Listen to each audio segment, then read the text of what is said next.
tahu, yang ku percaya, dan aku yakin kan kuasanya.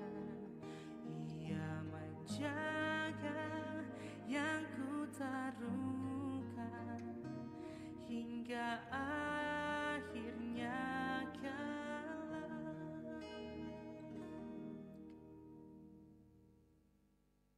Ku perlukan juru selamat agar jangan ku sesat. Selalu harus ku rasakan bahwa Tuhanku dekat, maka jiwaku tenang. Takkan ku tenangkan bila Tuhanku membimbingku di malam pun tenteram.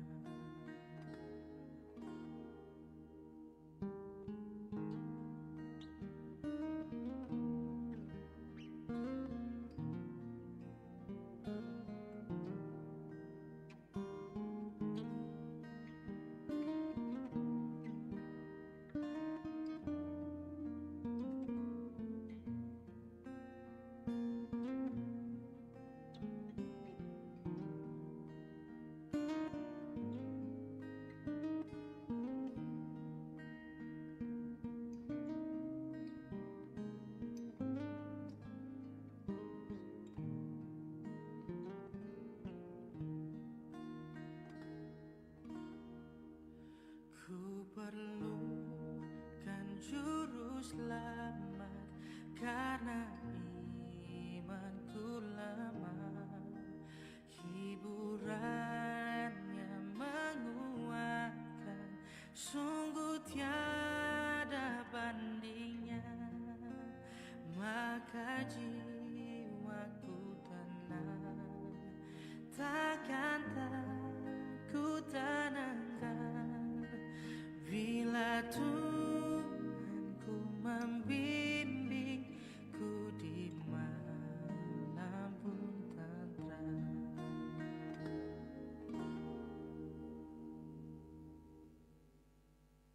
Bagi Yesus ku serahkan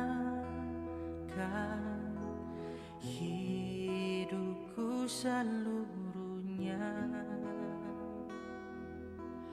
Hati dan perbuatanku pun waktuku miliknya. Bagi Yesus semuanya pun waktuku miliknya. Bagi Yesus semuanya pun waktuku miliknya.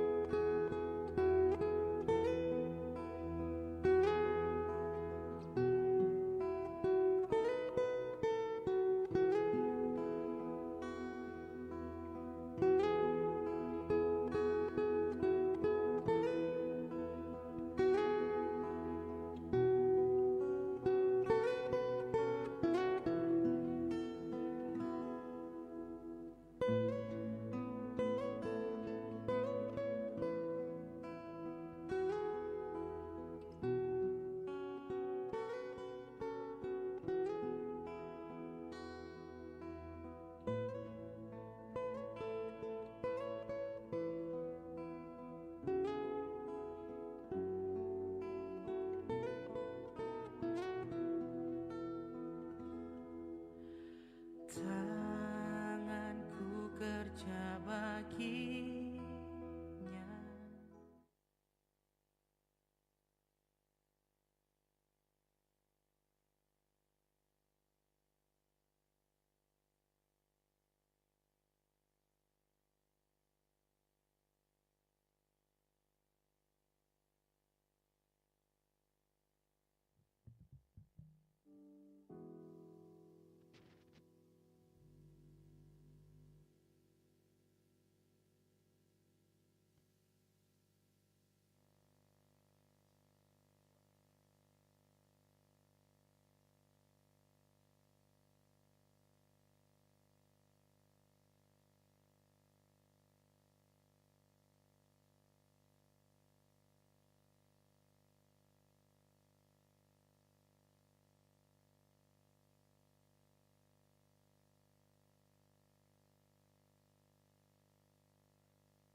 Bagi kita yang lemah,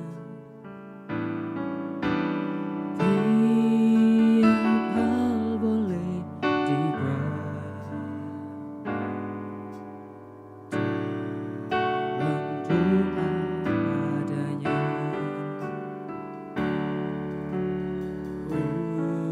Betapa kita susah dan percuma berlelah bila kurang pasrah diri dalam doa padanya. Jika oleh pencobaan kacau balau hidupmu, jangan kau berputus asa. Pada Tuhan berseru, Yesus kawan yang setia, tidak ada karangan. Ia tahu kelemahanmu,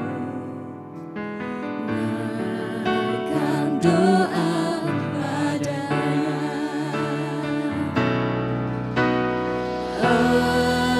Adakah hatimu syarat, jiwa ragamu lelah? Yesuslah penolong kita, naikkan doa padanya.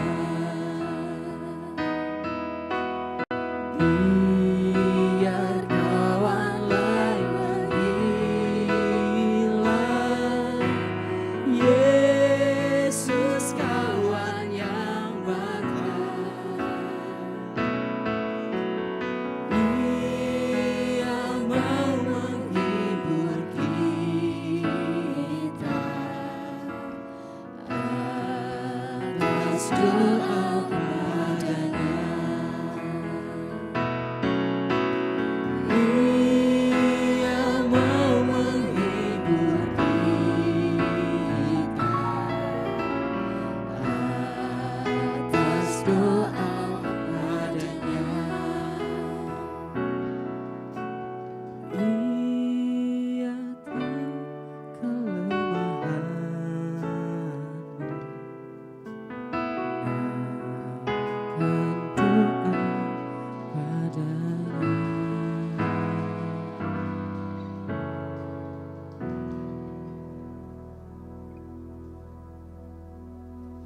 Puji nama Tuhan, shalom. Sekali lagi shalom. Yang diberkati Tuhan sepanjang minggu ini boleh lambaikan tangannya bagi Tuhan. Haleluya. Bersyukur boleh bertemu dengan jemaat Tuhan sekalian pada sore hari ini. Kita datang di tempat ini. Saya yakin dan percaya bahwa kita datang dengan kerinduan kita, dengan hati yang rindu untuk menyembah Tuhan dalam roh dan kebenaran. Apapun yang sudah terjadi sepanjang minggu ini, kita percaya bahwa semua dalam pengaturannya Tuhan. Amin. Amin. Oleh karena itu mari kita bangkit berdiri. Kita akan buka ibadah kita di dalam doa. Mari kita tunduk kepala, kita berdoa. Terpujilah Engkau Bapa yang baik dan luar biasa dalam hidup kami. Terima kasih Tuhan, tak henti-hentinya kami menaikkan syukur pujian kami kepadamu. Engkau Allah yang luar biasa, Engkau Allah yang dahsyat dalam hidup kami Tuhan. Bapa, pada sore hari ini kami datang Tuhan. Kami mau menyembah Engkau, kami mau menaikkan pujian penyembahan kami yang terbaik bagi Tuhan. Hadirlah di setiap hati kami Bapa. Engkau melewat setiap pribadi lepas pribadi Tuhan. Jika ada kuasa yang tidak senang melihat kami Tuhan menaikkan pujian penyembahan kami kepadamu yang mau merusak konsentrasi kami di hadapan Tuhan, kami hancurkan patahkan kuasanya hanya di dalam nama Tuhan Yesus Kristus. Biar darah Yesus yang melingkupi setiap kami Tuhan. Kami siap bersorak bagi namamu, kami siap bersuka cita bagi namamu, yang siap bersorak dan bersuka cita bagi nama Tuhan. Mari sama-sama kita katakan amin. Kita tetap berdiri, kita mau bersuka bagi Tuhan kita. Haleluya. Mari bertepuk tangan bagi Tuhan Yesus.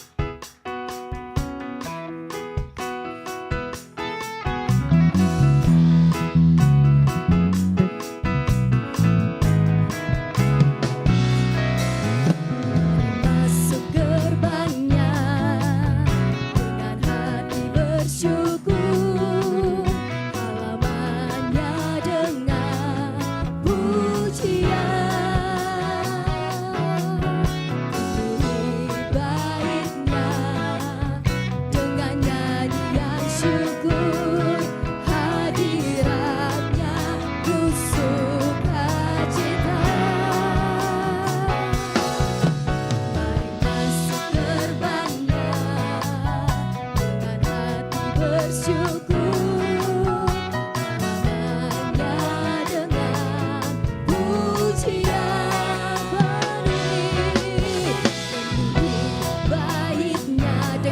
Syukur bagimu Tuhan, amin.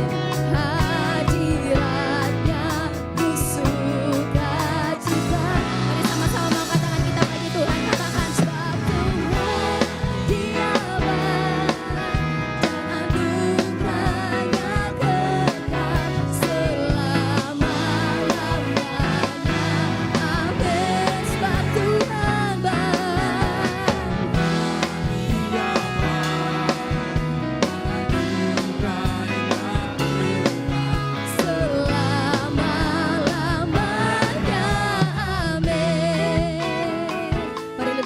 Bagi Tuhan Yesus, Engkau baik dalam hidup kami Tuhan. Tak henti-hentinya kasih setiamu dalam hidup kami. Haleluya.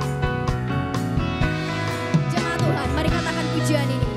Mari masuk gerbangnya dengan hati bersyukur, halamannya dengan pujian, penuhi baiknya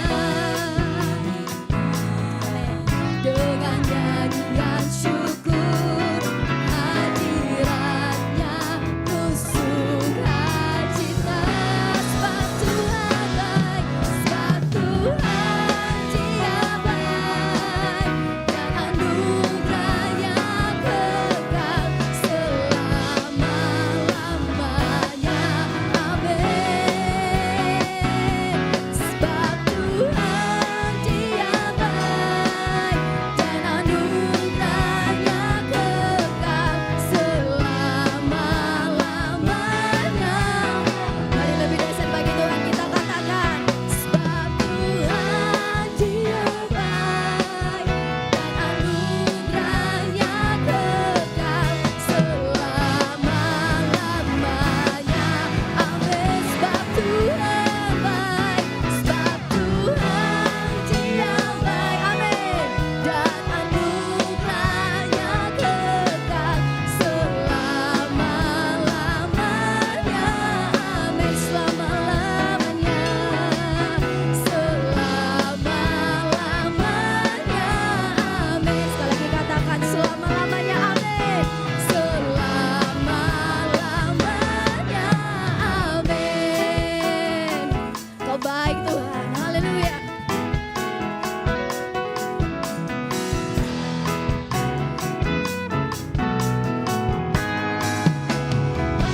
Selamanya, amin. Mereka tepuk tangan yang terbaik bagi Tuhan Yesus. Haleluya. Sebelum lanjut pujian kita, boleh lihat samping kiri kananmu, katakan Tuhan penebusku. Boleh berikan senyum yang terbaik. Haleluya.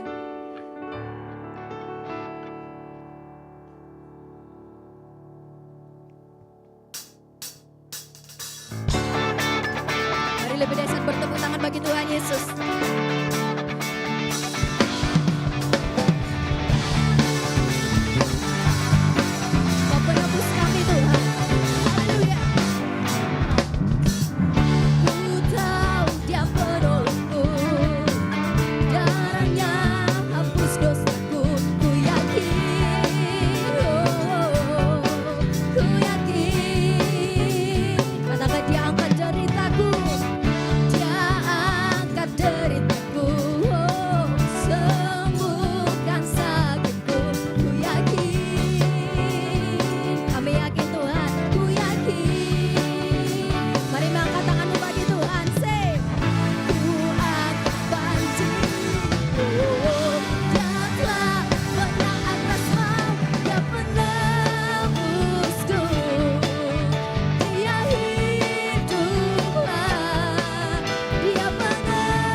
Kami yakin Tuhan, ku yakin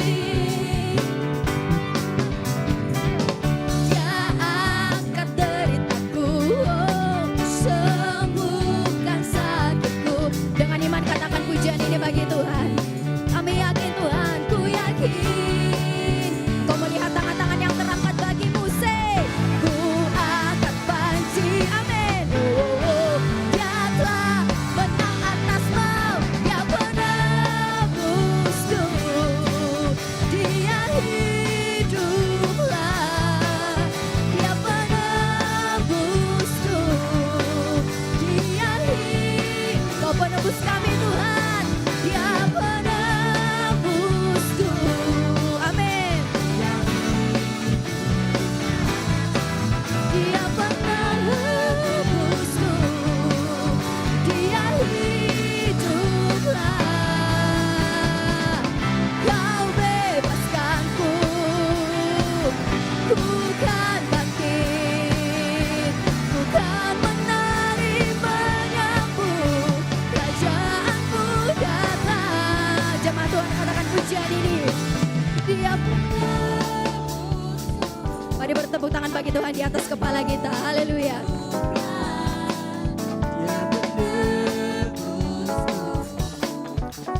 Sekali lagi jemaat Tuhan, katakan pujian ini. Dia penebusku. Dia hiduplah, Dia penebusku. Dia hiduplah, say, Dia penebusku. Dia hiduplah, Kau penebusku. Dia hiduplah, Dia penebusku. Dia hiduplah, Dia penebusku. Dia hiduplah.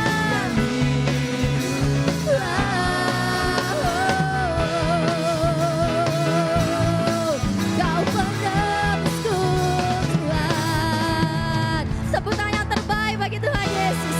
Haleluya. Haleluya. Udah siap Tuhan. Silakan duduk jemaat yang kasih Tuhan.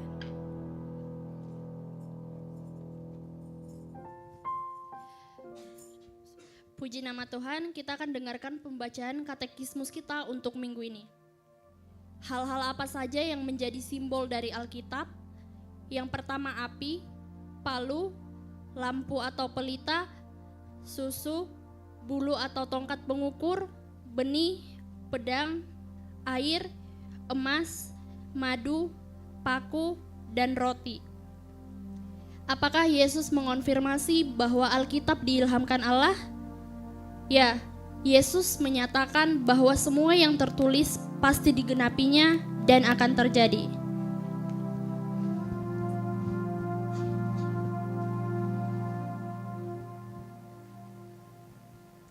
Baik, puji nama Tuhan. Ada sedikit pengumuman buat jemaat Tuhan yang membawa anak atau yang mempunyai anak. Di bawah akan ada pelayanan sekolah minggu, jadi bisa dibawa turun ke bawah dan akan didoakan juga. Puji nama Tuhan, kita akan lebih lagi masuk dalam penyembahan kita. Mari siapkan hati kita, mari siapkan hidup kita, biarlah semua terarah hanya kepada Tuhan. Kita masih ada, kita masih kuat sampai saat ini, itu karena anugerah Tuhan. Oleh sebab itu, mari kita bawa diri kita ke hadapannya, sebab itulah ibadah sejatimu. Kita angkat pujian ini. Yesus, dalam setiap langkah Kau ada, dalam kesesakan Kau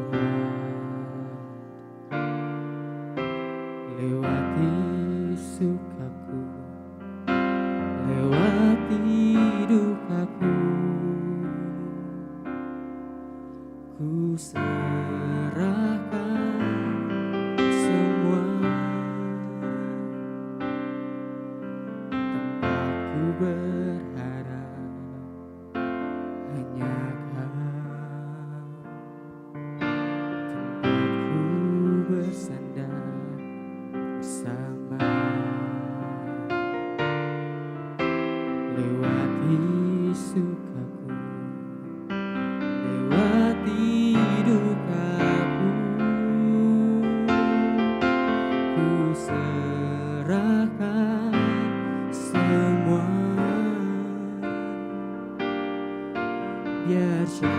persembahan bagimu.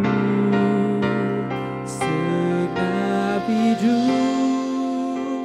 segenap nafasku jadi persembahan di bawah kakimu. Kebanggaanku, kejayaanku tak ada artinya selain untukmu. Segenap hidup, segenap nafasku jadi persembahan di atas mesbamu. Kekuatanku, harapanku, ku serahkan semua hanya bagimu. Mari berikan kemuliaan bagi Tuhan kita.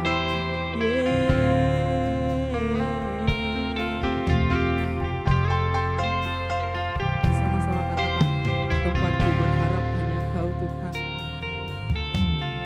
Tempatku berharap hanya Kau. Tempatku bersandar bersamamu. Lewati sukaku, lewati dukaku, ku serahkan semua, serahkan semua, ku serahkan semua. Biar ini jadi milikmu Tuhan, biar jadi persembahan bagimu. Segenap hidup, segenap nafasku jadi persembahan di bawah kakimu. Kebanggaanku, kejayaanku tak ada artinya selain untukmu.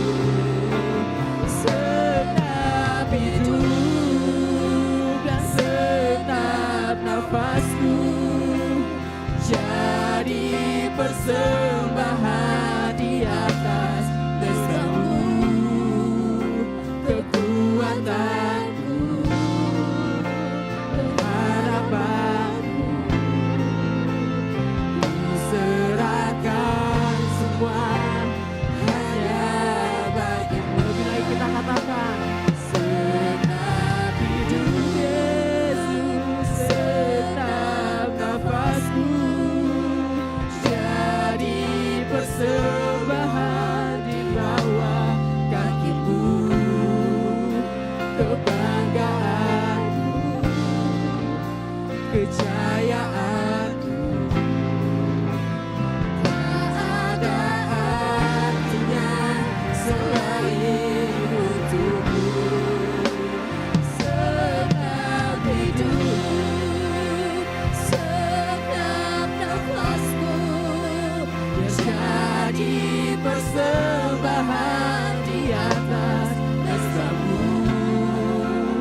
Kekuatanku, harapanku, ku serahkan semua hanya bagimu. Dengan lembut kita berkatakan pujian. Segenap nafasku jadi persembahan di bawah kakimu. Ini persembahan kami Tuhan. Kebanggaanku, segala yang kami miliki, kejayaanku, tak ada artinya lagi selain Tuhan. Tak ada artinya selain untukmu. Segenap hidup, segenap nafasku biar jadi persembahan di mesbahmu, kekuatanku,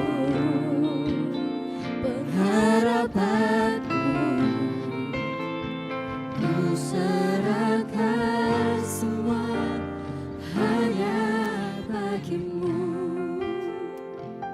Jemaat Tuhan yang sekalian,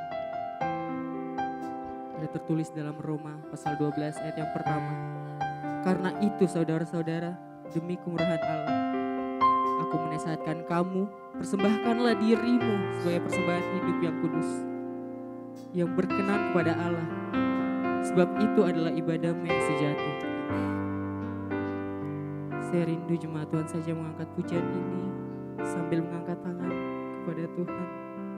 Sama-sama katakan, segenap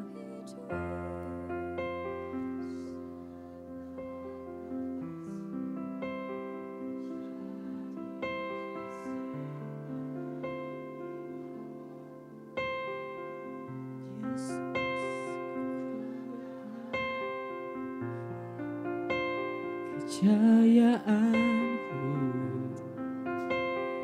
tak ada artinya selain untuk segenap hidup dan segenap nafasku jadi persembahan di atas mesbahmu. Kekuatanku, harapanku, ku serahkan semua hanya bagimu. Lebih lagi kita katakan, segenap hidup dan segenap nafasku jadi persembahan. Amin.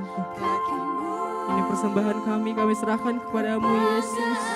Segala kebanggaan kami, segala kejayaan kami Tuhan, tak ada artinya selain untukmu Bapa.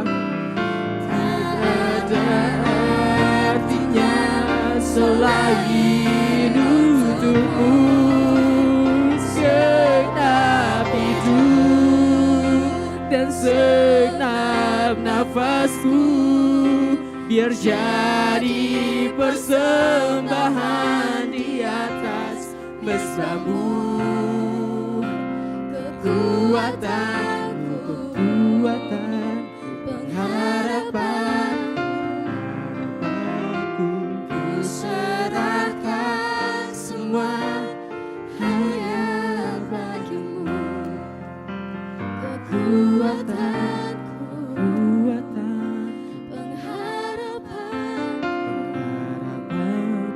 ku serahkan semua hanya bagimu. Sekali kita katakan, kekuatanku, pengharapanku, ku serahkan semua hanya bagi Yesus. Lihat sembuhmu kepada Tuhan. Berikan persembahan yang terbaik bagi Tuhan. Mari mengangkat tanganmu kepada Tuhan. Kami berserah, kami berserah penuh Tuhan hanya padamu Yesus, hanya bagimu Yesus.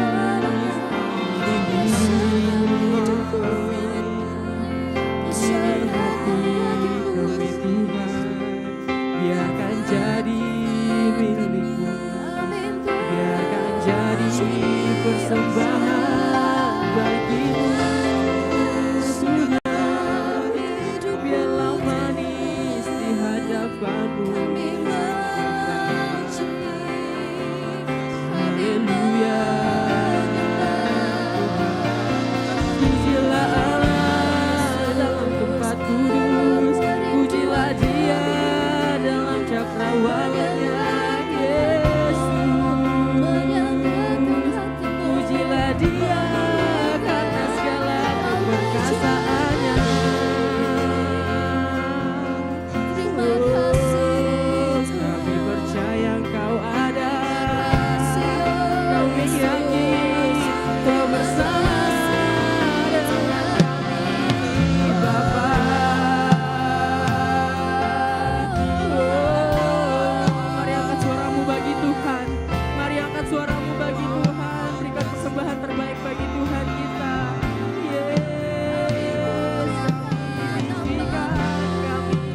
Lewati suka, lewati duka, kami tetap bersama-mu Tuhan.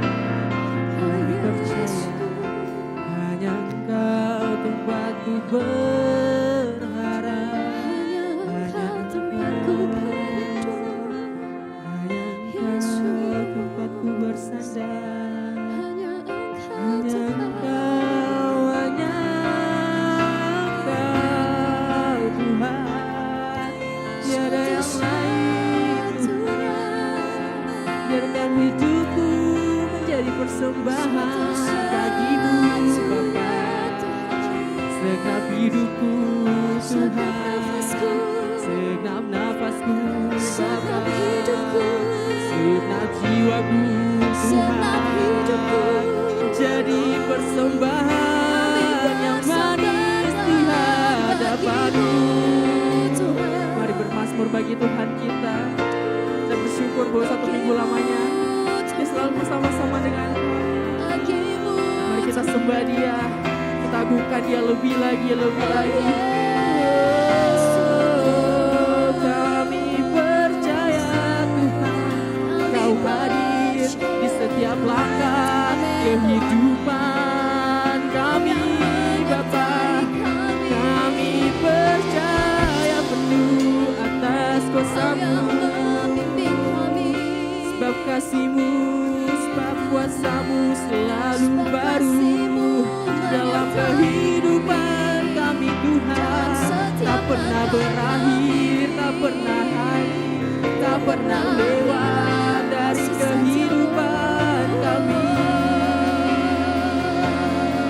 Yesus,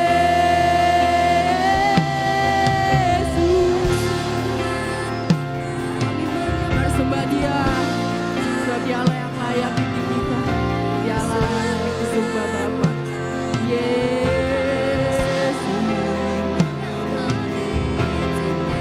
bawa kami bersama-Mu, bawa kami ke depan-Mu Tuhan. Biarlah hidup kami sesuai dengan firman-Mu Bapa.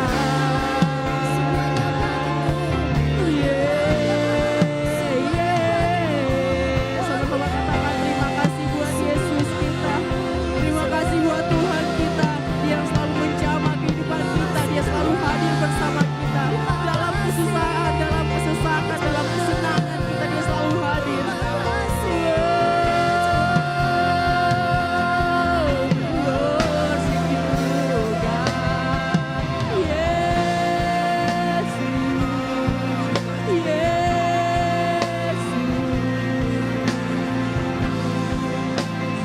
Terima kasih Tuhan, Engkau besar, Engkau besar, Engkau teramat besar, Engkau teramat baik dalam kehidupan kami Bapa. Tak henti-hentinya kami mengucap syukur kepadamu, tak henti-hentinya kami bersyukur, bermazmur bagi-Mu Bapa. Yesus Tuhan, biarlah pujian kami hanya untuk-Mu Bapa. Biarlah segalanya yang kami berikan, segala yang kami naikkan, itu bukan untuk diri kami, melainkan untuk-Mu Bapa. Yesus Tuhan, terima kasih, terima kasih Tuhan.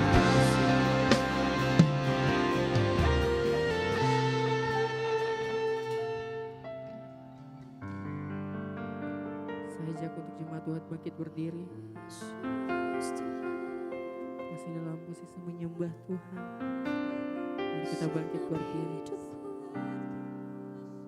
Kita mau berkatakan Tuhan, biar segenap hidup kami hanya untuk-Mu. Bahkan segenap nafas kami menjadi persembahan yang harum di hadapan-Mu Bapa. Ini sebuah kami Tuhan. Ini hidup kami Tuhan. Kami sembah Engkau Tuhan. Yesus,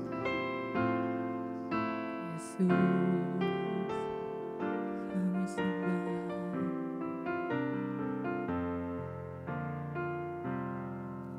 Ku sembah Kau Tuhan, ku sembah Kau.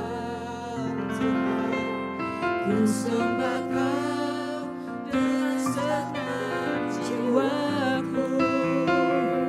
Ku sembah Kau dengan segenap hidupku. Sebenarnya kita katakan, ku sembah Kau Tuhan. Ku sembah Kau Tuhan. Ku sembah Kau dengan segenap jiwaku. Ku sembah Kau dengan segenap hidupku. Lebih lagi kita katakan, ku sembah Kau. Kami sembah Kau Tuhan. Ku sembah Kau Tuhan. Ku sembah Kau dengan segenap jiwaku. Ku sembah Kau dengan segenap hidupku. Lebih lagi dengan angkat tangan kepada Tuhan. Ku yes, kami sembah Kau Tuhan. Amin. Ku sembah Kau Tuhan. Ku sembah Kau dengan segenap jiwaku. Ku sembah Kau dengan segenap hidupku.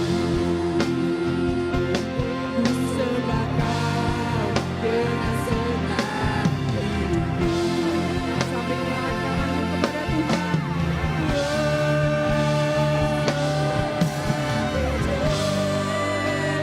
Setiap nafasku jadi persembahan di bawah kakimu. Kebanggaanku, kejayaanku, tak ada artinya selainmu. Dan segenap hidup dan segenap nafasku biar jadi persembahan di atas bersamamu. Kekuatanku, harapanku, ku serahkan semua hanya bagimu. Segenap hidup, segenap nafasku, jadi persembahan di bawah kakimu. Kebanggaanku, kejayaanku, tak ada artinya lagi untukmu. Segenap hidup, segenap nafasku, jadi persembahan di atas bersamamu. Kekuatanku,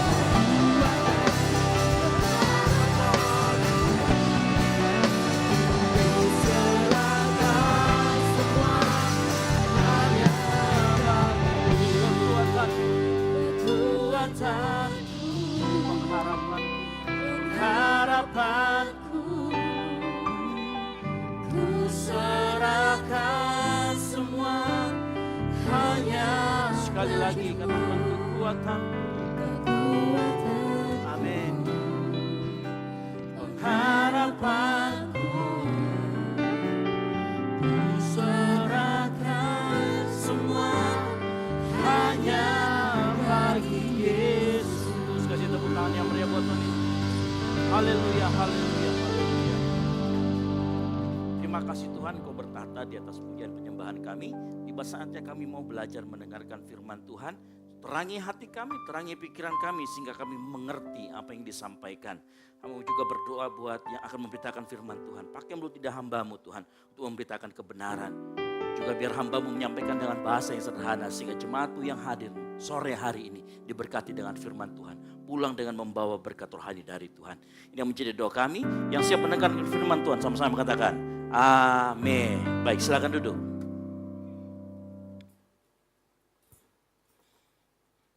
Shalom. Baik. Puji Tuhan, sore ini senang bisa melihat Bapak Ibu Saudara sekalian.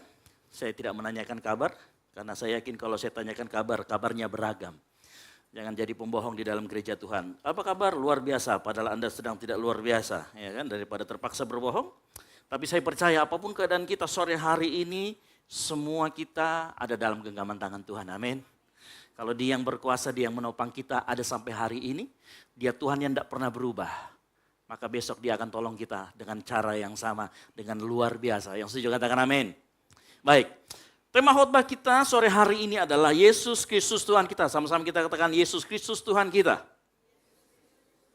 Baik, mari kita buka dalam Kolose 1 ayat 15 sampai dengan yang 23. Nah, kita akan baca secara bergantian. Kolose 1 ayat 15 sampai dengan 23. Yang sudah ketemu boleh katakan amin. Oh, belum semua ya. Saya tunggu sampai semuanya sudah ketemu. Baik, saya jemput jemaat Tuhan bangkit berdiri. Kolose 1 ayat 15 sampai dengan yang ke-23. Kita akan baca secara bergantian. Saya ayat yang ganjil, Bapak Ibu Saudara sekalian ayat yang genap. Yang mengerti katakan amin. 3, 2, 1. Ia adalah gambar Allah yang tidak kelihatan, yang sulung lebih utama dari segala yang diciptakan. 16.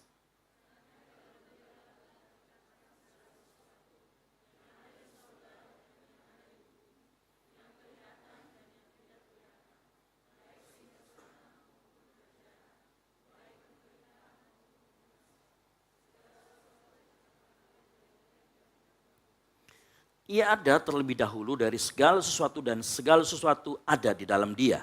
18.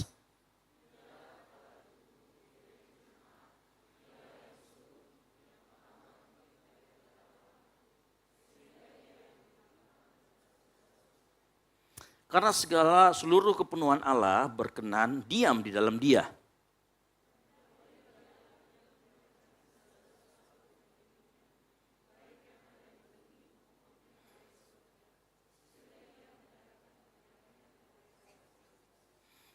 Juga kamu yang dahulu hidup jauh dari Allah dan yang memusuhinya dalam hati dan pikiran seperti yang nyata dari perbuatanmu yang jahat.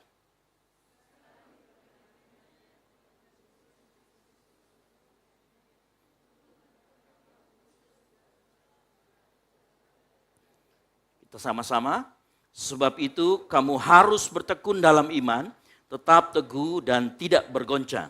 Dan jangan mau digeser dari pengharapan Injil yang telah kamu dengar dan yang telah dikabarkan di seluruh alam di bawah langit. Dan yang aku ini, Paulus, telah menjadi pelayannya. Amin. Silakan duduk.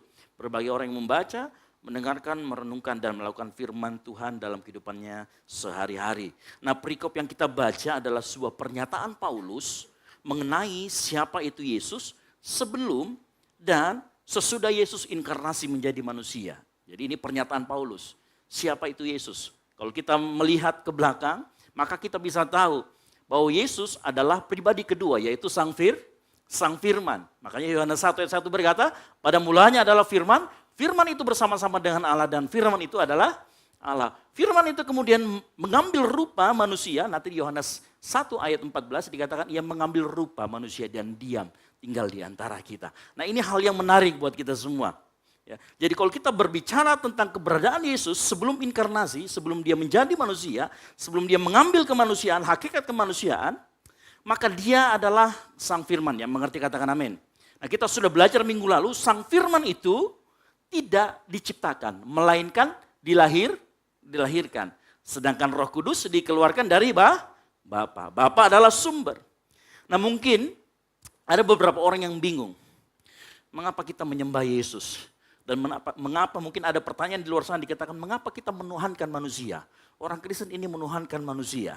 Nah, sore hari ini kita harus mampu menjelaskan bahwa keyakinan kita, iman kita tidak pernah mentuhankan manusia. Yang mengerti katakan amin. Karena hakikat dari Yesus sebelum inkarnasi adalah Sang Firman, yaitu Allah sendiri. Ya, tidak mungkin manusia menjadi Allah, tetapi Allah menjadi atau mengambil rupa seorang manusia. Itu mungkin terjadi dan itu diakui di dalam iman kita. Yang mengerti katakan yes. Ya. Makanya kita tidak pernah mentuhankan manusia. Kita menyembah yang memang asalnya adalah Allah. Ya. Nah di sini juga seringkali terjadi kebingungan. Saya minggu lalu juga berkata ada orang yang bingung. Kalau Allah jadi manusia, surga kosong dong. Betul? Sering ada pertanyaan ini muncul di luar sana. Atau Allah berhenti dong jadi Allah. Nanti siapa yang menopang bumi ini? Nanti siapa yang mengatur segalanya? Ini sering terjadi pertanyaan itu. Jawabannya sederhana. Ya. Pertama, karena yang mengambil hakikat adalah Sang Firman. Dia adalah pribadi kedua. Yang kedua, waktu Sang Firman berinkarnasi jadi manusia, mengambil hakikat manusia, dia tidak kehilangan atau tidak berhenti dari sifat kealahannya. Yang mengerti katakan amin. Sehingga waktu dia mengambil rupa, bumi tetap ada yang menopang. Karena dia tidak berhenti jadi Allah. Nah kita harus mengerti hal ini. Supaya kita mengerti siapa itu Yesus dan kenapa kita menyembah dia. Waktu Yesus mengambil kemanusiaannya, dia membatasi dirinya sendiri dengan kemanusiaannya. Tetapi begini, waktu dia membatasi, dia tidak pernah kehilangan. Bedakan antara kehilangan kealahan dengan membatasi kealahannya. Ya. Sehingga kita punya doktrin, salah satu doktrin utama kita. Orang Kristen seluruh dunia harus mengakui ini. Bahwa Yesus Kristus 100% Allah sejati, yaitu Sang Firman. Dan Yesus persen itu manusia sejati. Dia adalah Yesus Kristus Tuhan kita. Yang setuju katakan amin. Kealahannya dan kemanusiaannya menyatu secara sempurna tetapi tidak pernah bercampur. Ya. Perhatikan baik-baik. Di dalam Kolose 1 ayat 19, dalam terjemahan sederhana Indonesia dikatakan begini, karena Bapa sendiri yang menghendaki dan memutuskan supaya, perhatikan, ketika Sang Firman anaknya menjadi manusia, dia terus mempunyai sifat Allah, hakikat Allah. Makanya di dalam terjemahan baru disebutkan karena seluruh kepenuhan Allah. Makanya kita bisa mengakui bahwa Yesus itu 100% Tuhan, 100% Allah. Nah mungkin kita bingung sore hari ini ya. Bagaimana bisa?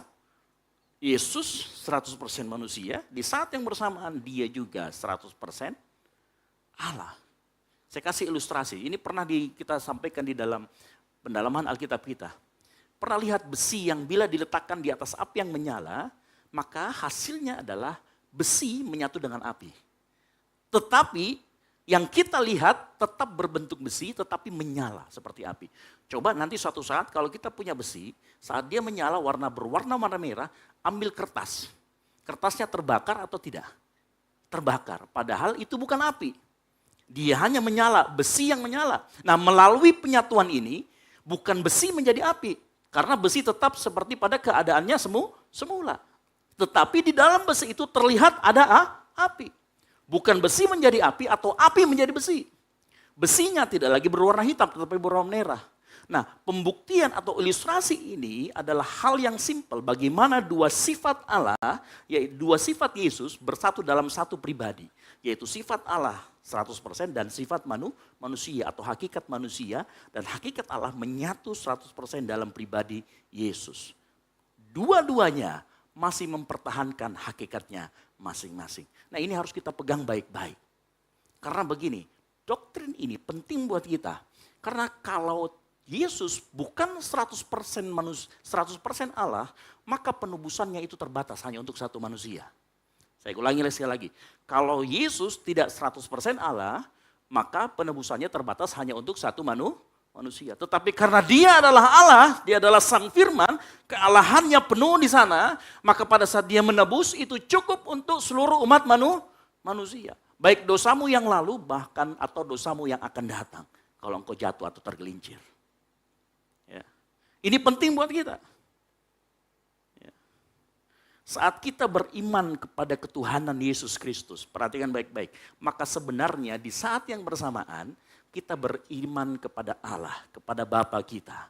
Dan di saat yang bersamaan engkau dan saya diselamatkan oleh iman melalui pengorbanan Tuhan Yesus Kristus. Yang mengerti katakan amin. Jadi jangan berkata nanti, kamu menyembah Yesus, berarti kamu gak menyembah Bapa. Enggak, karena mereka adalah Allah yang Tritunggal. dan sang firman itu menjelma jadi manusia, engkau menyembah salah satu dari ketritunggalan Allah. Maka kamu menyembah Allah Bapa. Yang mengerti katakan amin. Nah ini penting juga buat kita mengerti ya. Saya harap kita semua mengerti karena ini adalah basic kita untuk kita masuk ke dalam pendalaman yang berikutnya ya. Nah mari kita lanjutkan. Minggu lalu kita belajar bahwa Allah Tritunggal itu memiliki dimensi yang berbeda dengan kita. Yang setuju katakan amin. Waktu firman Tuhan berkata begini, Allah adalah roh. Ingat percakapan Yesus dengan perempuan Samaria? Allah adalah roh, barang siapa menyembah dia harus menyembah roh dan dalam roh dan kebenaran. Allah adalah roh bukan hanya menunjukkan, Yesus menunjukkan bahwa roh Allah itu sesuatu yang tidak kelihatan. Bukan hanya itu.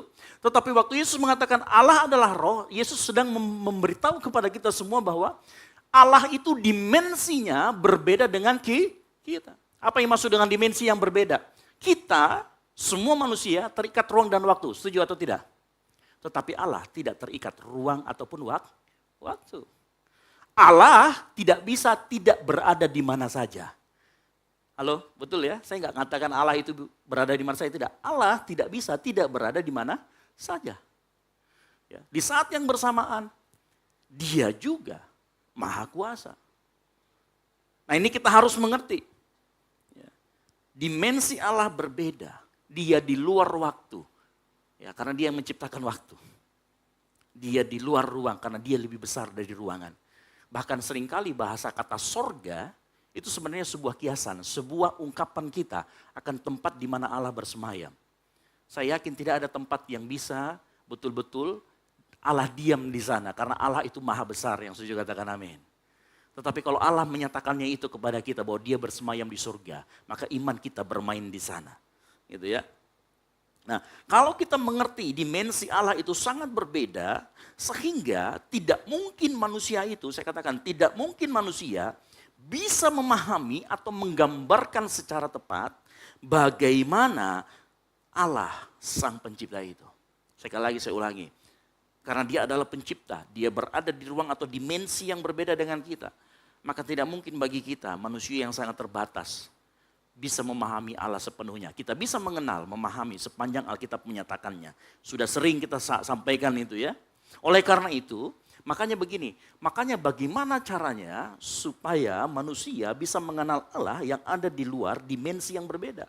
Maka bukan manusia yang harus masuk ke dalam dimensi Allah karena itu tidak mungkin. Maka Allah yang harus mencoba menyatakan dirinya. Nah, Allah menyatakan dirinya kepada manusia yang terbatas supaya manusia itu bisa menangkap dan mengerti melalui siapa? Anaknya, yaitu Yesus Kristus. Makanya dalam ayat yang ke-15 di Kolose 1 tadi kita membaca begini. Ia adalah gambar Allah yang tidak kelihatan. Yang sulung lebih utama dari segala yang diciptakan, artinya dia yang paling utama. Kalau dalam terjemahan Sederhana Indonesia dikatakan Kristus Yesus mencerminkan semua sifat Allah. Walaupun manusia tidak bisa melihat Allah karena dimensinya berbeda, tetapi kita bisa mengenal dia melalui siapa? Yesus Kristus. Makanya Yesus Kristus di dalam iman Kristen itu yang utama, sama-sama katakan utama. Makanya jangan nanti heran lagi kenapa kita menyembah manusia. Bukan, kita tidak menyembah manusia, kita menyembah Allah yang hidup, yang inkarnasi jadi manusia, namanya Yesus Kristus. Kasih tepuk tangan buat Tuhan Yesus. Gitu ya. Jangan sekali lagi, jangan sampai kita lupakan hal ini. Ya. Menarik di sini, mengapa Yesus diumpamakan sebagai gambar Allah. Ya. Jadi tadi Allah yang tidak bisa kita lihat karena dimensinya berbeda, dia membatasi dirinya, dia masuk ke dimensi manusia dan menyatakan dirinya menjadi manusia. Makanya dikatakan Yesus itu gambar Allah. Ya, mengapa Yesus diumpamakan sebagai gambar Allah? Gambar kalau kita melihat gambar sesuatu, misalkan kita pergi ke galeri, lukisan dan lain sebagainya. Orang yang mengerti lukisan, waktu dia melihat lukisan, sebuah lukisan, dia akan mengerti. Waktu dia menggambar lukisan ini, bagaimana emosi sang pelukis. Bagaimana cara berpikir sang pelukis. Ya. Makanya gambar itu adalah bentuk visual. Ingat manusia memiliki mata yang harus melihat secara visual. Gambar adalah bentuk visual yang sangat kuat. Gambar juga memiliki kekuatan untuk mengkomunikasikan ide atau konsep. Jadi saat kita melihat Yesus, kita bisa tahu sifat-sifat Allah. Ya, gambar sekali lagi dapat menyampaikan sesuatu pesan dengan cepat. Makanya dikatakan Yesus adalah gambar Allah. Karena Yesus waktu di dunia, dia bisa memperlihatkan bagaimana sifat kealahan muncul. Sehingga manusia bisa memahami sifat Allah walaupun tidak sepenuhnya. Makanya Yesus itu adalah poros. Yesus itu adalah yang utama di dalam iman kita. Karena dialah yang kita bisa lihat. Dengan adanya Yesus kita bisa melihat bagaimana sifat Allah dan bagaimana Allah itu sendiri. Ya. Makanya saya mau katakan Yesus Kristus mencerminkan sifat Allah. Karena Yesus memiliki 100% hakikat kealahannya. Ya. Karena dia memiliki 100% kemanusiaan. Sehingga manusia bukan hanya mengenal, tetapi manusia waktu itu bisa berinteraksi dengan Yesus secara bersamaan. Ya. Makanya gini, waktu Yesus datang ke dunia, murid-muridnya itu berinteraksi dengan Yesus. Berinteraksi langsung, bahkan bersentuhan. Makanya iman kekristenan kita, iman yang relationship atau yang berbicara tentang hubungan, yang mengerti katakan amin. Iman di dalam kekristenan itu bukan berbicara tentang Allah yang jauh. Tetapi kita berbicara tentang Allah yang memang mau menjalin hubungan yang intim dengan kita manusia sebagai ciptaan. Iman ini tidak ada di keyakinan yang lain. Iman ini hanya ada di dalam kekristenan yang setuju katakan amin. Engkau harus mengerti inilah yang membedakan iman kita dengan keyakinan yang lain. Di dalam iman kita, para murid berinteraksi, menuliskannya. Sehingga kita bisa tahu, Allah itu mau engkau dan saya mempunyai hubungan yang erat dengan dia. Cuman kadangkala, kita yang tidak mau menjalin hubungan erat dengan Tuhan. Betul apa betul? Halo? Seringkali kita yang lalai. Tuhan sudah menampakkan dirinya. Tuhan sudah merevealkan dirinya. Tuhan sudah menunjukkan wujudnya dalam gambarannya melalui Yesus. Tetapi seringkali kita selalu lupa dan lalai. Saya kasih tahu. Yesus yang menjadi manusia itu privilege buat kita semua mengenal Tuhan. Kalau itu sebuah privilege, kenapa seringkali kita tidak gunakan itu? Kenapa seringkali kita menjadi malas membaca Alkitab, kita malas mengenal Yesus. Padahal privilege ini tidak didapati di keyakinan yang lain. Hanya ada di dalam kekristenan kita. Oleh karena itu sore hari ini dengarkan baik-baik. Engkau harus menjalin hubungan. Kita semua harus menjalin hubungan yang intim dengan Tuhan. Dengan Allah Bapa kita melalui Yesus Kristus. Setiap kali kita mempunyai hubungan yang intim dengan Tuhan. Saya kasih tahu, dengan siapa engkau bergaul, engkau akan menjadi serupa dengan dia. Setiap kali engkau bergaul intim dengan pribadi Yesus. Maka ingat kejadian penciptaan. Dikatakan apa? Mari kita menjadikan manusia menurut gambar dan rupa kita. Gambar dan rupa kita menunjuk kepada Allah Bapa. Dan di sini dikatakan, siapa gambar Allah dan Bapa? Yesus Kristus. Makanya semakin engkau bergaul intim dengan Yesus, semakin engkau tahu Yesus itu seperti apa, semakin engkau punya hubungan yang baik dengan Tuhan. Semakin engkau intim dengan Tuhan. Ya.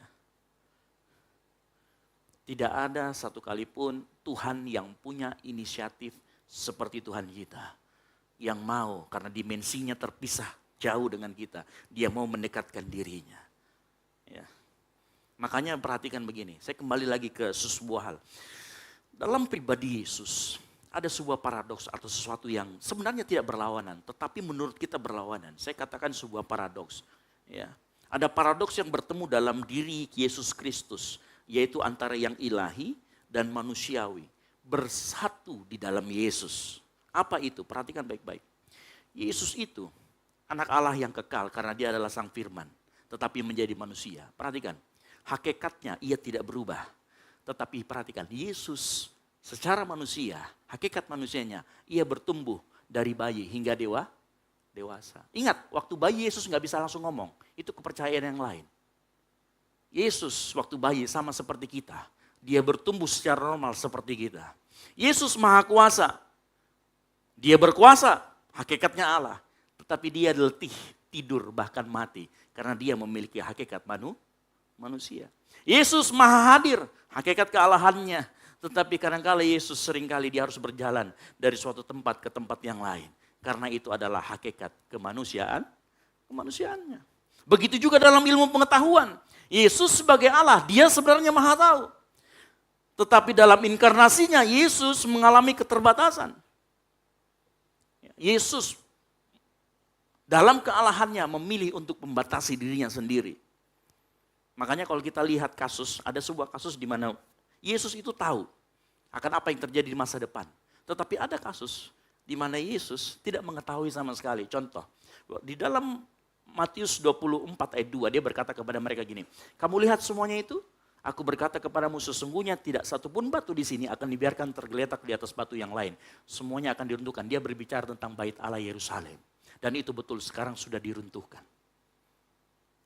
Yesus tahu apa yang akan terjadi. Tetapi di kali yang lain, dalam Markus 13 ayat 32, dia berkata begini, tentang hari kiamat, tentang hari itu, saat itu tidak ada seorang pun yang tahu. Malaikat-malaikat di surga tidak, dan anak pun tidak, hanya Bapa saja. Nah mungkin kita bingung, loh kok bisa begini? Ya, kadang-kala Yesus menunjukkan keilahiannya. Kadang-kala Yesus memperlihatkan kemanusiaannya. Pertanyaannya adalah, apakah sifat kemanusiaannya membantah kealahannya atau sifat kealahannya mengurangi sifat kemanusiaannya? Tadi saya katakan, kedua natur ini bersatu secara sempurna tapi tidak bercampur dan tidak mengurangi hakikat satu dengan yang lain. Makanya kita tidak bisa menggunakan kemanusiaannya untuk menyangkal kealahannya. Oh, Yesus karena dia lapar, karena dia haus, maka dia bukan Allah. Tidak bisa, karena penyatuan hakikat Allah dan penyatuan hakikat manusia Yesus bersatu secara sempurna. Makanya kalau ada dengar YouTube yang begitu, yang menyangkal keilahiannya Yesus dengan menunjukkan kemanusiaannya, maka kita tidak bisa terima. Karena cara berpikir iman kita tidak seperti itu. Yang setuju katakan amin. Nah ini penting buat kita. Begitu juga sebaliknya, kita tidak bisa menggunakan kealahannya untuk menyangkal kemanusiaannya. Oh, Yesus itu bukan Allah karena dia tahu segalanya. Itu perlu lihat, dia bisa berjalan di atas air, dia melawan gravitasi. Berarti Allah itu roh loh, Yesus itu roh, tidak bisa. Karena kealahannya tidak bisa dipakai untuk menyangkal kemanusiaannya. Karena penyatuannya begitu sempurna di dalam pribadi yang namanya Yesus. Makanya kita bilang tadi di awal, Yesus itu 100% Allah, 100% manusia. Dan kita menyembah pribadi yang benar. Ya. Makanya saya mau kasih tahu. Kalau saya katakan tadi di depan, ya, dalam pribadi Yesus ada sebuah paradoks. Bagaimana kita bisa mengenali paradoks ini? Kata kuncinya sebenarnya adalah kedua nature yang bersatu dalam diri Yesus. Membedakannya adalah kuncinya. Ya. Kita harus bisa membedakan kapan dia menjadi manusia, kapan kemanusiaannya yang muncul, kapan keilahiannya yang muncul. Inilah yang disebut sama seorang teolog namanya Richard Swinburne, dia katakan begini. Allah ketika berinkarnasi tidak dibatasi dalam hal kuasanya. Perhatikan ya, Allah dalam waktu dia berinkarnasi mengambil kemanusiaannya, dia tidak dibatasi dalam hal kuasanya, namun dia memilih ya, menempuh cara terbatas dan merasakan keterbatasan. Kenapa? Waktu dia mengambil nature manusia, dia sudah tahu bahwa dia suatu kali akan merasa terbatas. Tetapi dia memilih itu, enggak ada yang maksa dia, tetapi dia yang memilih itu sendiri. Ya. Mungkin kita pernah dengar, mungkin pernah dengar YouTube yang ngomong begini, yang terkait Allah Maha Kuasa. Ya. Mungkin pernah dengar, dia cerita gini, Allah kan Maha Kuasa. Kalau dia Maha Kuasa, bisa nggak dia menciptakan batu yang tidak bisa diangkat? Wah, ada yang pernah dengar begitu? Ya kan? lalu kemudian ada seorang ateis di depan, apa gunanya kan gitu ya, di skakmat juga. Tapi saya mau kasih tahu, ada sebuah filosofis yang harus kita mengerti. Ya, bisa nggak sih Allah menciptakan batu yang tidak bisa diangkat? Saya mau sekarang tanya, ada yang tahu nggak di sini? Allah itu maha kuasa, bisa melakukan segalanya atau tidak? Halo? Yang bisa angkat tangan? Yang setuju mengatakan bahwa Allah bisa melakukan segalanya, angkat tangan. Jangan malu-malu, angkat tangan. Yang bilang tidak bisa, angkat tangan. Saya mau kasih tahu Pak Peter doang yang angkat tangan. Ya, Pak Peter yang benar. Allah itu tidak bisa melakukan segalanya. Mungkin kita kayak, loh Allah nggak maha kuasa dong, bukan. Kita harus tahu bahwa Allah itu punya sifat. Yang setuju katakan amin.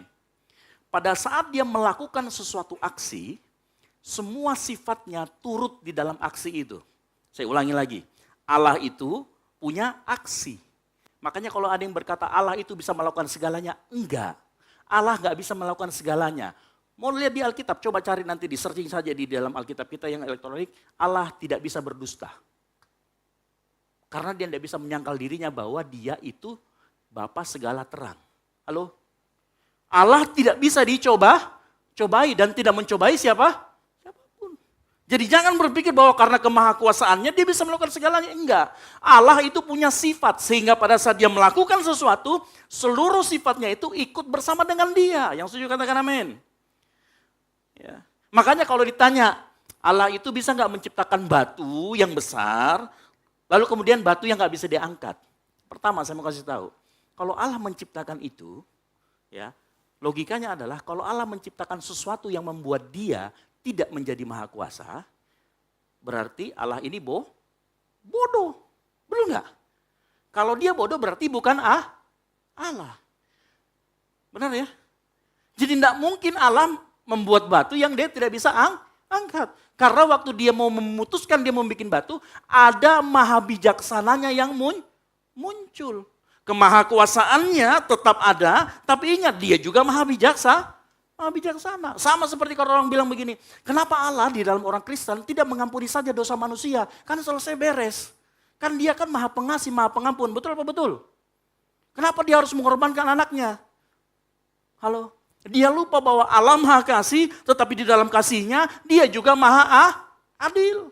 Makanya nanti di bagian lain dalam Alkitab dikatakan gini, Allah itu mempertemukan keadilannya dan kasihnya di dalam tubuh Kristus. Makanya kita bisa mengerti, Allah kita bukan Allah yang kaleng-kaleng, yang setuju katakan amin. Bukan Allah cuman yang sekedar simple, no. Allah di dalam kerumitannya, itulah Allah kita. Dan kerumitannya itu memang disimpan buat kita supaya iman kita bertumbuh dalam pengenalan Allah yang benar, yang benar, yang setuju katakan amin. Ya, makanya kalau ditanyakan Allah itu maha kuasa, bisa melakukan segalanya, enggak. Dia enggak bisa berbohong. Karena Allah adalah kasih. Sehingga dia dengan gampang mengampuni tidak bisa. Karena Allah punya sifat juga maha adil. Semua sifat-sifat Allah membatasi dia sendiri. Tapi sifat-sifat sendiri karena tidak ada lagi yang lebih tinggi daripada Allah. Dia sendiri adalah yang paling tinggi. Makanya nggak ada orang lain bergantung sama dia.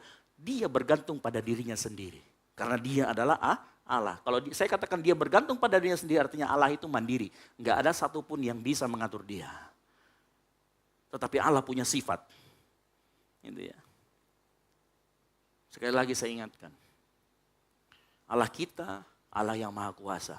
Tetapi di dalam kemahakuasaannya itu, saat dia bertindak, semua sifat-sifatnya harus bersama-sama terkait dalam mengambil keputusan. Makanya saya senang sekali dengan kata-kata ini. Dikatakan begini, kemahakuasaan Allah tidak berarti dia bisa dan akan melakukan apa saja. Karena setiap tindakan Tuhan selalu berkaitan dengan seluruh sifat-sifatnya. Sampai di sini mengerti ya apa yang saya sampaikan? Saya coba menyederhanakan sedapat mungkin. Supaya nanti kaitannya dengan Yesus Kristus Tuhan kita itu apa, saya bisa tarik ke situ ya. Nah kita lanjut lagi. Nah yang menarik kan tadi begini. Karena Allah punya semua sifat-sifatnya, lalu kemudian Allah mencerminkan sifatnya melalui Yesus Kristus supaya dia bisa berinteraksi dengan manusia. Dia tahu kita ini terbatas, baik dalam kekuatan dan pemahaman, ya. Tetapi dia yang tidak terbatas kemudian datang ke dunia melalui pribadi Yesus. Makanya tadi kita percaya bahwa Kristus Yesus mencerminkan semua sifat. Ya. Maka dengar baik-baik. Melalui Yesus, Kristus, kita bisa belajar atau mencoba memahami Allah. Yang mengerti katakan amin. Ya. Coba deh kalau kita kenalan sama seorang cewek atau cowok ya, yang sedang lagi mencari pasangan hidup. Ya. Biasanya yang membuat kita nyaman itu apa? Kalau kita baru pertama kali lihat, mungkin yang membuat kita nyaman apa? Parasnya. Tapi begitu kita kenalan lebih dalam, apa yang membuat kita nyaman kemudian? Sifatnya. Ya. Oleh karena itu penting buat kita mengenal sifat-sifat Allah. Ya. Halo, makanya jangan iri sama Fajar sad boy. Punya pacar namanya Hana. Cantik gitu ya. Mungkin Hana nyaman dengan sifatnya Fajar sad boy. Karena mereka mengenal sifatnya. Jangan iri. Yang jomblo coba lihat kanan kirinya, yang jomblo kasihan deh lo. Ya. Ya. Makanya hal yang sama dalam kita bertumbuh, pertumbuhan kita ke arah Kristus, maka kita harus mengerti bagaimana sifat-sifat Allah yang tercermin dari pribadi Yesus. Nah saya kasih contoh. Sore hari ini saya kasih contoh. Ini agak berat memang ya, tapi memang di bulan ini pokoknya kalau Anda datang ke tempat ini, khotbahnya berbicara tentang doktrin. Gitu ya. Saya coba menyederhanakan sebisa mungkin ya. Bagaimana kita bisa melihat sifat-sifat Allah yang tercermin dalam pribadi Yesus. Contoh, dalam Yohanes 8 kita pernah dengar kisah tentang seseorang perempuan yang kedapatan berzina. Betul ya? Ada seorang yang perempuan kedapatan berzina, dibawa ke depan Yesus. Yesus lagi mengajar nih, dibawa ke depan dia. Lalu setelah itu orang-orang ini mau mengetes Yesus. Orang ini kedapatan berzina. Menurut hukum Musa, dia harus dilempar batu. Dia harus dihukum mati dengan cara dirajam. Apa yang Yesus lakukan? Dia turun ke bawah, dia gambar-gambar. Dan di ujungnya dia ngomong gini, barang siapa yang tidak pernah berdosa, hendaklah ia yang pertama melemparkan batu kepada perempuan ini. Nah kalau kita lihat dalam cerita itu, nanti silakan baca di dalam Yohanes 8. Ya. Tahukah bahwa saat Yesus di dalam cerita itu berkata seperti itu, ada banyak sifat kealahan yang muncul di sana. Yang membuat kita mengerti, itu Allah yang kita sembah. Saya kasih contoh, kematahuan Yesus. Yesus itu maha tahu. Kalau kita lihat di ayat yang ke-6, dia katakan begini, dia lihat bahwa orang-orang ini datang untuk mencobai dia. Yesus maha tahu. Keadilan Yesus ditunjukkan saat dia berkata bilang begini, barang siapa yang tidak berdosa, hendaklah ia yang pertama melemparkan batu. Halo? Karena dia tahu yang adil itu hanya dia sendiri sebagai Allah. Orang yang di sana tidak punya keadilan, tidak punya kuasa untuk menghukum. Makanya dia tahu apa itu keadilan. Karena dia itu maha adil. Dan yang ketiga, kebaikan, kasih, dan pengampunan Yesus ditunjukkan saat dia berkata kepada perempuan itu di ayat 11. Tidak ada orang yang melempari engkau batu, aku pun tidak akan menghukum engkau. Pergilah dan jangan berbuat dosa lagi. Kasih, pengampunan Yesus ditunjukkan. Semua sifat-sifat Allah ada pada Yesus waktu dia mengambil keputusan. Makanya kita bisa berkata, ini nih adalah inkarnasi dari Sang Firman. Makanya tadi saya katakan, gambar itu berbicara mengenai sesuatu yang visual yang kita bisa lihat. Dan begitu yang visual itu bisa berinteraksi dengan kita, maka kita mengerti ini benar Allah. Waktu Yesus berinteraksi, berapa kali dia dicobai? Ingat pencobaan yang berikutnya waktu koin, bolehkah kita membayar pajak kepada kaisar? Yesus enggak terjebak, dia tahu isi hati orang. Dia menjawab dengan hikmat yang luar biasa, karena dia adalah sumber hikmat yang mengerti, katakan amin. Dengan cara seperti itu kita bisa mengerti. Yesus menunjukkan sifat kealahannya. Semua sifat kealahannya bersamaan tanpa melanggar apapun dari sifatnya sendiri. Tapi saya mau kasih tahu, ada hal yang lebih luar biasa daripada itu yang Tuhan peragakan. Yaitu kasih, kebaikan. Pada saat dia menunjukkan semua sifat-sifatnya, perhatikan. Kasih, kebaikan, dan karunia-Nya selalu berjalan di depan. Ya, saya mengutip seorang perkataan dari seorang hamba Tuhan. Pendeta Yakub Trihandoko dia ngomong begini, Walau seluruh sifat Allah selalu dilibatkan dalam setiap keputusan dan tindakannya, tetapi kasih, kebaikan, kasih karunia Allah berada di depan keadilannya. Artinya apa? Saya mau kasih tahu, engkau dapat hidup hari ini. Saya tahu mungkin di tempat ini, termasuk saya. Kita itu masih sering jatuh dalam dosa. Kita masih punya kelemahan. Tetapi karena kasih dan kebaikannya ada di depannya, makanya kita tidak langsung disambar geledek. Halo? Tidak langsung kita dihukum. Karena apa? Kasih dan kebaikannya ada di depan semua sifat-sifatnya. Ya. Kadangkala permasalahannya adalah kadang-kadang kita lupa. Kita sulit memahami bentuk kasih Allah. Kita ini beranggapan bahwa kasih Allah, kebaikan Allah itu yang menyenangkan hati kita. Betul apa betul? Kita selalu beranggapan bahwa Allah itu baik kalau dia menyenangkan hati kita. Ya. Padahal bentuk kasih Tuhan bisa bentuknya adalah hal-hal yang tidak menyenangkan buat kita. Kadang-kala penundaan itu pun dalam hidupmu bentuk kasih sayang Tuhan terhadap kita semua. Yang ngerti katakan amin.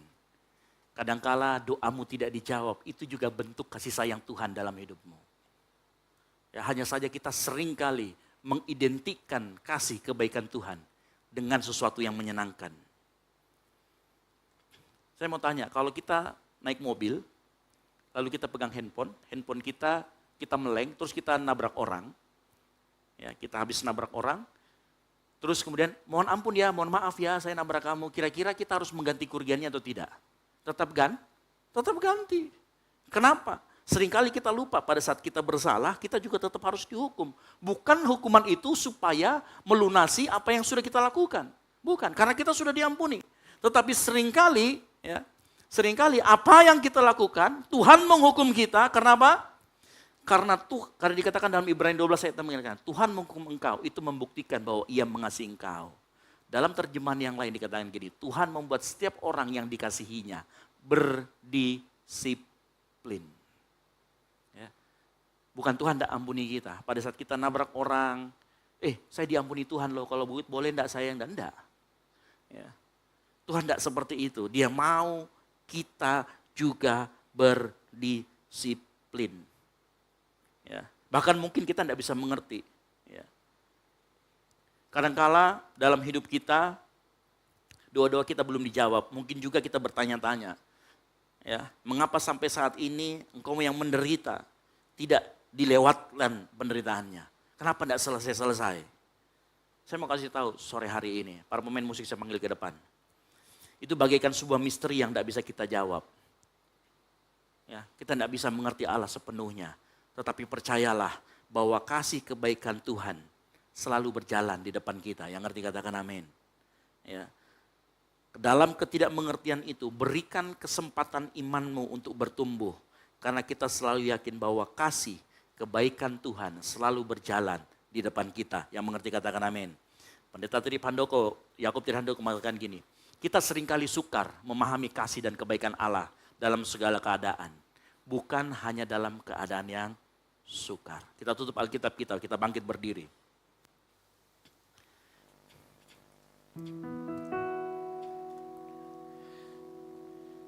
Amin. Dalam semua keadaan kita, mari kau tetap setia sama Tuhan. Mari kau tetap terus yakin bahwa kasih karunia Tuhan selalu berjalan di depan kita. Yang setuju katakan amin. Ada saatnya yang ku alami tak seperti yang aku ingini, ku letakkan hati untuk percaya.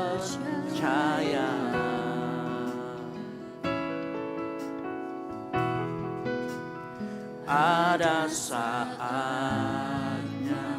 yang ku hadapi, seringkali aku tak mengerti, ku memilih untuk tetap setia.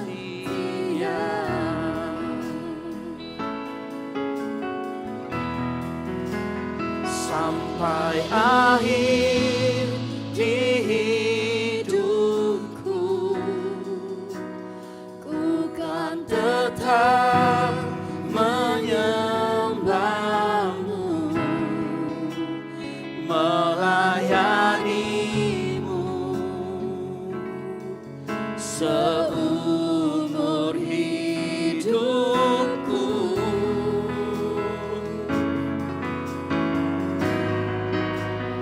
Sampai ku menutup mata, ku tetap mengasihimu,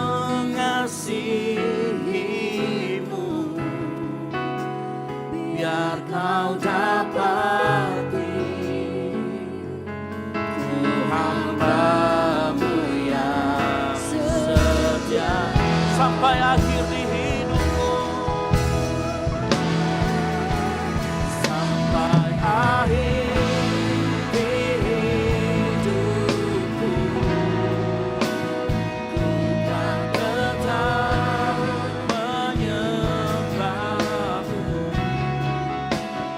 melayanimu seumur hidupku. Amin Tuhan. Sampai ku menutup mata, ku tetap mengasihimu,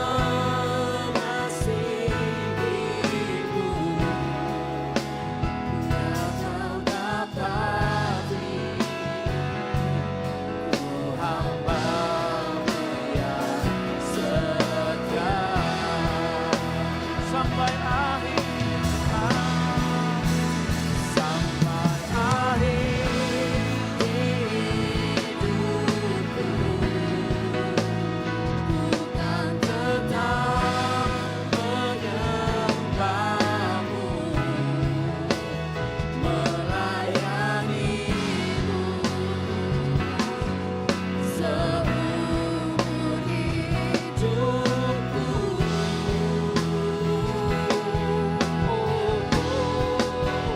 Sampai ku menutup mata, ku tetap mengasihimu, biar kau dapati ku hamba-Mu yang setia. Biar ku dapati Tuhan, biar kau dapati ku hamba-Mu yang setia. Sekali lagi Tuhan, biar kami dapati Tuhan, biar kau dapati ku hamba-Mu yang setia. Kasih tepuk tangan buat Tuhan. Amin. Mari kita tunduk kepala, kita berdoa. Terima kasih Tuhan Yesus, kalau sore hari ini kami sudah belajar bagaimana keutamaan Yesus Kristus dalam kehidupan kami. Engkau yang adalah Allah, Engkau yang adalah Sang Firman menjelma menjadi manusia, berinkarnasi menjadi manusia untuk bisa berinteraksi dengan kami. Kami yakin dan percaya Tuhan, setiap tindakan-Mu selalu di depannya berjalan kasih dan karunia-Mu Tuhan. Oleh karena itu kami yakin dan percaya apapun keadaan kami sekarang itu baik adanya. Itu karena Engkau sudah menopang kami. Itu karena kasih-Mu yang terlalu besar buat kami. Ampuni kami yang seringkali mengeluh di hadapan-Mu Tuhan. Ampuni kami yang seringkali kami menggerutu di hadapan-Mu. Seringkali kami berkeluh kesah di hadapan-Mu. Padahal Engkau sudah menopang kami Tuhan. Ajar kami terus mengerti apa yang Engkau inginkan dalam kehidupan kami Tuhan. Terima kasih Tuhan Yesus. Hamba-Mu sudah selesai berbicara, tapi firman Tuhan Roh Kudus akan terus mengingatkan kepada jemaat-Mu firman Tuhan yang disampaikan sore hari ini. Di dalam nama Tuhan Yesus Kristus yang diberkati oleh firman Tuhan, sama-sama katakan amin. Silakan duduk.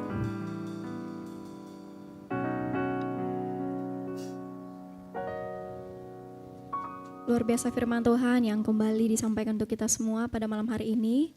Biar firman Tuhan tetap tertanam baik dalam hati dan pikiran kita. dan juga untuk Pastor Esra biar semakin diberkati dalam pelayanannya untuk kemuliaan nama Tuhan. Jemaat yang dikasihi Tuhan, kita akan berikan persembahan kita. Di depan jemaat Tuhan sekalian ada 2 amplop. Amplop yang pertama untuk operasional pastori dan amplop yang kedua untuk kas gereja. Mari sambil kita menyiapkan persembahan kita di hadapan Tuhan, kita tunduk kepala sekali lagi, kita satu dalam doa, kita berdoa.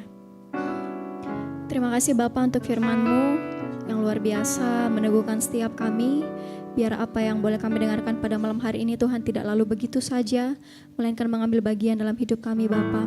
Kau berkati Tuhan Pastor Esra dalam setiap pelayanannya Tuhan, dalam pekerjaannya, bahkan dalam keluarganya. Biar Tuhan Yesus yang selalu memampukan selalu apa yang menjadi visi dan misinya Tuhan tetap Engkau kerjakan dalam hidup hamba-Mu ini. Bapa yang baik, pada malam hari ini kami akan berikan persembahan kami. Apa yang kami berikan Tuhan biar boleh digunakan untuk kerajaan Tuhan di tempat ini, untuk pelayanan Tuhan di tempat ini. Dan apa yang masih ada pada kami Tuhan, ajarkan kami menjadi bendahara yang bijaksana untuk mengelolanya bagi kemuliaan nama Tuhan. Kami siap memberi dengan penuh sukacita di dalam nama Tuhan Yesus. Haleluya. Amin. Persembahan akan diberikan mulai dari sebelah kiri saya, tengah dan sebelah kanan saya. Selamat memberi, Tuhan Yesus memberkati.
Saatnya kita akan mendengarkan pengumuman kepada tim multimedia, kami persilakan. Shalom jemaat yang dikasihi Tuhan, berikut beberapa informasi kegiatan GBI Oikumene selama 1 minggu ke depan. Bagi Bapak Ibu Jemaat Tuhan, mari bersekutu dan beribadah bersama pada ibadah musbah keluarga yang akan diadakan minggu ini. Berikut informasinya. Kami mengajak jemaat Tuhan sekalian untuk beribadah bersama menikmati hadirat Tuhan pada malam pujian dan penyembahan Worship Night yang bertempat di gedung gereja. Doa sarapan pagi bersama akan diadakan pada hari Sabtu pukul 5 pagi bertempat di gereja. Bapak Ibu jemaat Tuhan juga dapat menyaksikannya secara online melalui live streaming YouTube GBI Oikumene. Doa pelayan dan puasa akan diadakan pada hari Sabtu pukul 6 sore bertempat di gereja. Gladi bersih untuk ibadah raya pertama akan diadakan pada hari Sabtu pukul 7 malam, ibadah raya 2 pada hari Minggu pukul setengah 3 sore, dan gladi bersih untuk ibadah raya ketiga akan diadakan pada hari Sabtu pukul 10 pagi. Ibadah raya Minggu diadakan sebanyak 3 kali, yaitu pukul 9 pagi, pukul 5 sore, dan pukul 7 malam. Ibadah raya yang pertama dan kedua akan disertai ibadah anak sekolah minggu. Ibadah-ibadah ini juga dapat disaksikan secara online melalui live YouTube GBI Oikumene. Bagi saudara-saudari yang ingin mendapatkan dukungan doa, silakan menghubungi nomor berikut. Pondok Daud akan diadakan setiap hari Selasa dan Jumat pukul 3 sore bertempat di ruang sekolah minggu. Bagi jemaat Tuhan yang berkerinduan untuk didoakan, silakan mengisi form pokok doa yang telah disiapkan. Mari tetap saling menopang dalam doa-doa kita kepada Tuhan. Bagi saudara-saudari yang membutuhkan layanan konseling, penyerahan anak, dan pernikahan, silakan menghubungi nomor berikut. Baptisan akan diadakan pada minggu terakhir setiap 3 bulan sekali. Bagi saudara sekalian yang membutuhkan layanan baptisan, silakan menghubungi nomor berikut. Persembahan persepuluhan dan persembahan lainnya dapat ditransfer melalui rekening BCA dengan nomor 7993 111 777 atas nama GBI Oikumene. Jangan lupa untuk mencantumkan keterangan untuk setiap persembahan yang diberikan. Perpuluhan yang jemaat Tuhan berikan akan dipergunakan seluruhnya untuk pekerjaan Tuhan di tempat ini dan akan dilaporkan secara periodik serta terbuka kepada jemaat Tuhan sekalian. Bagi Bapak Ibu jemaat Tuhan dan saudara sekalian yang rindu untuk melayani Tuhan, silakan mengisi formulir dengan cara scan barcode berikut atau menghubungi nomor berikut. Mari memakai waktu dan talenta yang Tuhan beri bagi kemuliaan namanya. Demikian informasi mengenai kegiatan GBI Oikumene selama sepekan. Selamat hari Minggu, Tuhan Yesus memberkati. Tanah maupun bertumbuh kami terbuka di tempat ini, dan juga teman-teman Asher di sebelah kiri dan kanan jemaat Tuhan sekalian membawa form selamat datang, juga ada formulir pokok doa ya. Form pokok doa. Silakan bagi jemaat Tuhan yang rindu untuk didoakan dan juga mengisi form selamat datang boleh diambil di teman-teman Asher. Iya. Jangan ragu untuk mengisi form pokok doanya apabila ada pergumulan atau ada yang mau didoakan, kita akan sama-sama doakan di tempat ini setiap Selasa dan Jumat. Adapun pengumuman berikutnya kembali diingatkan untuk kegiatan kita sepekan, itu ada Mesbah Keluarga dan Worship Night. Jadi 2 kegiatan ini terbuka untuk kita semua. Mari kita sama-sama datang menyembah Tuhan di tempat ini bagi kemuliaan nama Tuhan. Dan juga bagi jemaat Tuhan sekalian atau teman-teman semua yang rindu untuk melayani Tuhan, apapun bentuk pelayanannya, di depan teman-teman sekalian dan jemaat Tuhan sekalian ada barcode yang kecil, silakan di-scan. Dan juga ada beberapa informasi mengenai kegiatan kita dan juga gereja kita di tempat ini. Dan pengumuman berikutnya mengenai retreat yang akan diadakan pada awal April nanti, pendaftarannya masih dibuka ya. Pendaftaran masih dibuka. Ayo teman-teman kita mendaftar, jangan ketinggalan untuk kita sama-sama dilayani dan kita sama-sama bertumbuh bersama dalam retreat kita. Dan juga ya, untuk daftarnya boleh teman-teman lihat juga di link yang terdapat di barcode yang boleh di-scan di depan teman-teman sekalian ataupun jemaat Tuhan sekalian. Lalu pengumuman yang terakhir, kami berterima kasih kepada jemaat Tuhan yang sudah membantu dan mendukung lewat pembagian ataupun saat kami menyebarkan proposal dan membantu lewat pendanaan untuk kegiatan retreat kami sangat berterima kasih. Biar terus diberkati dalam setiap pekerjaan dan tanggung jawabnya. Dan juga kami tetap akan terus menjalankan proposal bagi jemaat Tuhan yang rindu atau terbeban untuk membantu kegiatan ini, kami dengan senang hati dan biar Tuhan Yesus yang membalaskan dengan berlipat kali ganda. Dan juga di bawah sekali lagi ada basar dari teman-teman panitia retreat berupa puding dan juga cincau. Nah, bagi teman-teman yang rindu membantu ataupun yang mau minum cincau dan juga makan pudingnya, silakan dibeli di bawah. Jadi itu pengumuman untuk kita semua pada sore hari ini dan malam hari ini. Kita akan mengakhiri ibadah kita dalam doa. Saya jemput jemaat Tuhan untuk bangkit berdiri.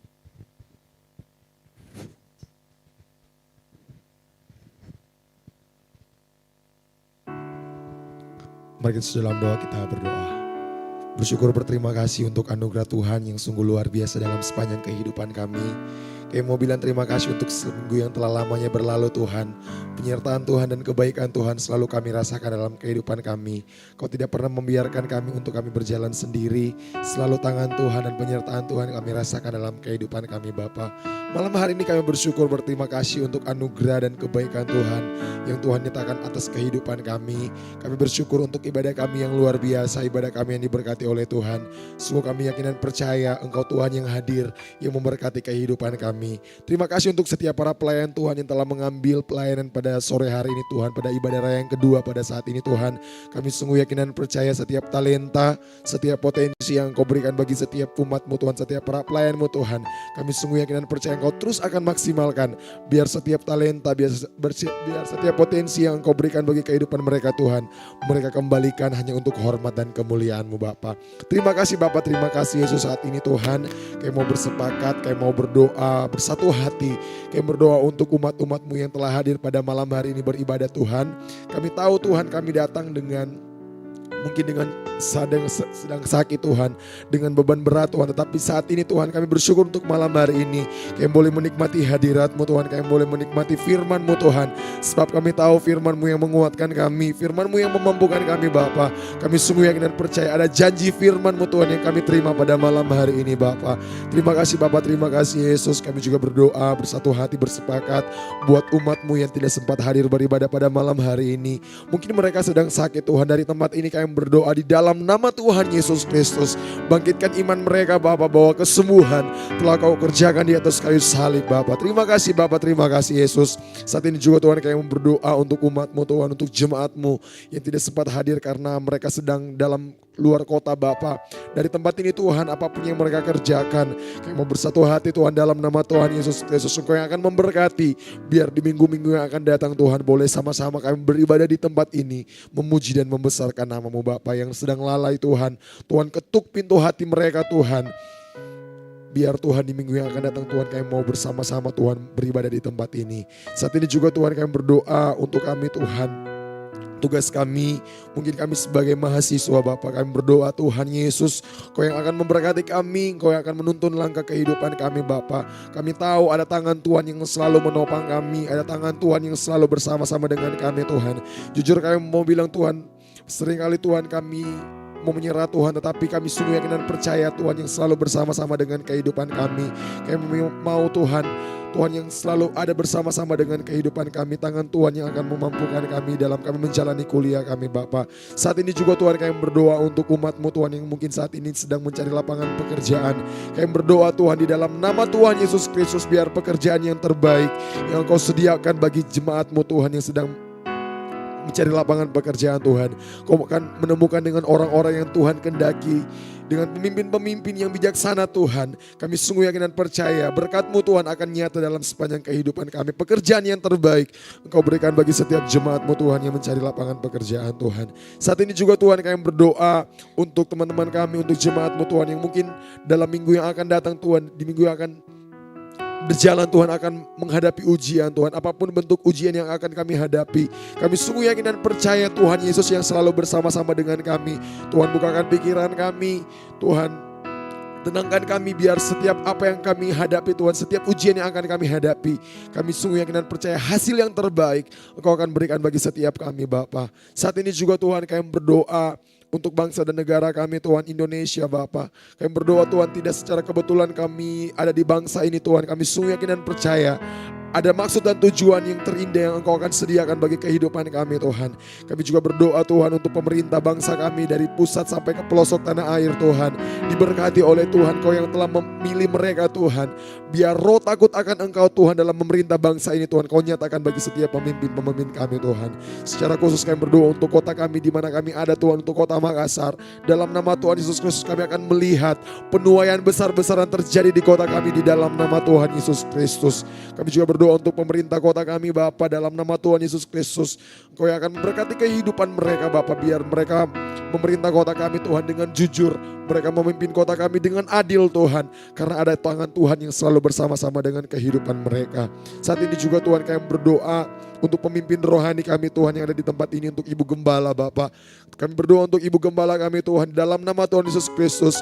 Biar kesehatan yang daripada Engkau Tuhan nyata atas kehidupan Ibu Gembala Bapa. Sukacita daripada Engkau Tuhan, umur yang panjang, kekuatan yang ekstra daripada Engkau Tuhan, Kau nyatakan bagi Ibu Gembala yang ada di tempat ini Tuhan. Secara khusus Tuhan kami berdoa untuk mentor rohani kami, untuk Pezer Ezra Bapa. Terima kasih untuk hamba-Mu Tuhan.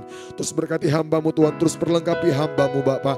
Dalam nama Tuhan Yesus Kristus, hamba-Mu ini Tuhan akan menjadi orang yang luar biasa, yang akan memampukan kami, yang akan menggerakkan kami, yang akan mengarahkan kami Tuhan, untuk semakin hari semakin dekat dengan Engkau Tuhan, mengenal pribadi-Mu lebih lagi Bapa.